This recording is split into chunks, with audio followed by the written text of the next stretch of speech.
In this video, I want to talk about how you want death to be handled in Hogwarts Legacy. Now, when I talk about death in Hogwarts Legacy, I'm not talking about whether you'll be able to use killing curses or anything like that. Perhaps that'll be a later video. We'll cover that then. What I'm specifically talking about is what happens when the game ends. So when you lose a battle or you fall off a cliff or whatever it is that happens that you could phrase in inverted commas as death.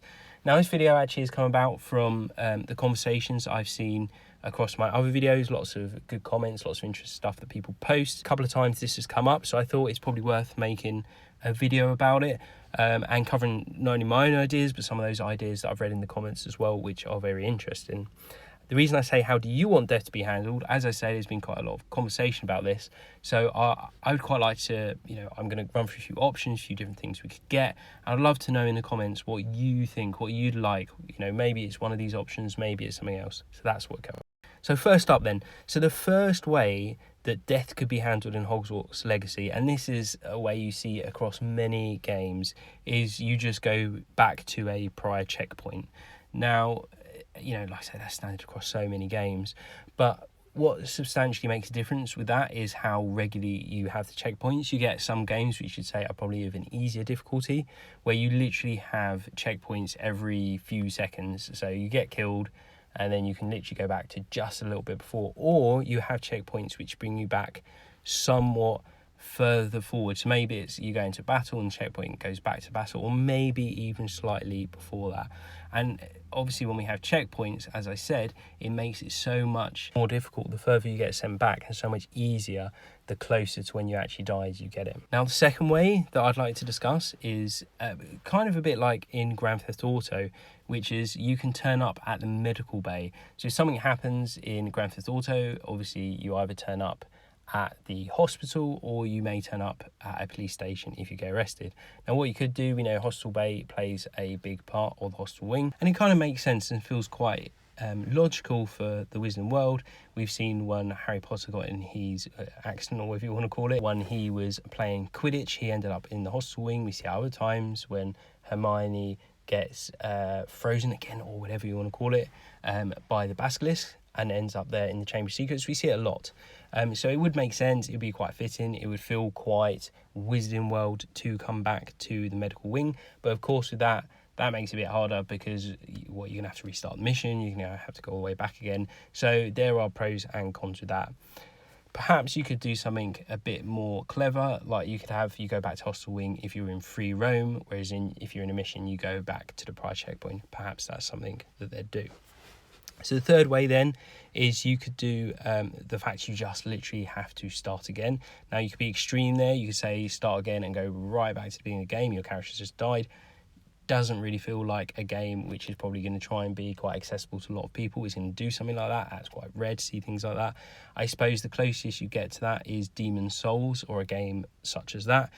And obviously that makes it so difficult. In that game there, you have to do quite a large level. You can get to various bits and make a shortcut that then when you redo the level makes it a bit easier. But generally, that is quite a hard game. It makes it a very, very rewarding experience when you do get through those levels, particularly the really difficult ones.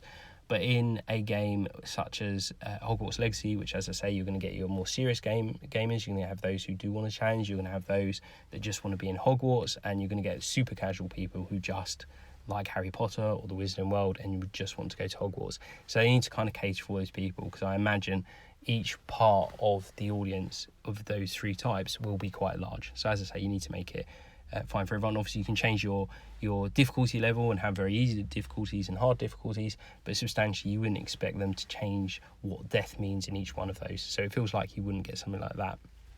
Probably the most likely one then, and the fourth one, is you'd go back to a prior save. Again, a bit similar to the prior ones. I guess where you can change difficulty here is how often you can save. Again, your more easy games let you save at any point, so literally right in the middle of a battle you could save it if you wanted, whereas other games do several different things. So either you can save most of the time, but not if you're doing something critical, like in the middle of a battle, or if it's outside a mission and you can't actually save inside the mission, and then when you're there, perhaps you do checkpoints. So there's loads of different ways that you can mix that. So there's two other points then that I wanted to touch on in terms of how will death be handled in Hogwarts Legacy, and these two in particular have come out of comments in my prior videos, which is less how they will do the death in terms of whether you will have checkpoints, turn on medical, start again, etc., all the stuff we just went through, but more about what's their explanation behind some of it. So actually you go back to a prior checkpoint, a prior save, and you could put a little bit of a sort of Wizarding World theme around it. So for example, particularly if you're on the more evil side, which we know you can definitely be, maybe you have a Horcrux, or maybe you do, if you're on the good side as well, they just have some explanation as to why that is. I mean, you could even put something quite clever in there where the more you die, the more evil you get as more of your soul disappears every time. Something like that would be fun. That I doubt they put in because that's quite complicated, and also if you're not very good, that accidentally might make you quite evil. But you never know, they could put something like that in if they really, really wanted to. The other way as well is, and again, I made a video very recently about how I don't want them to do time travel.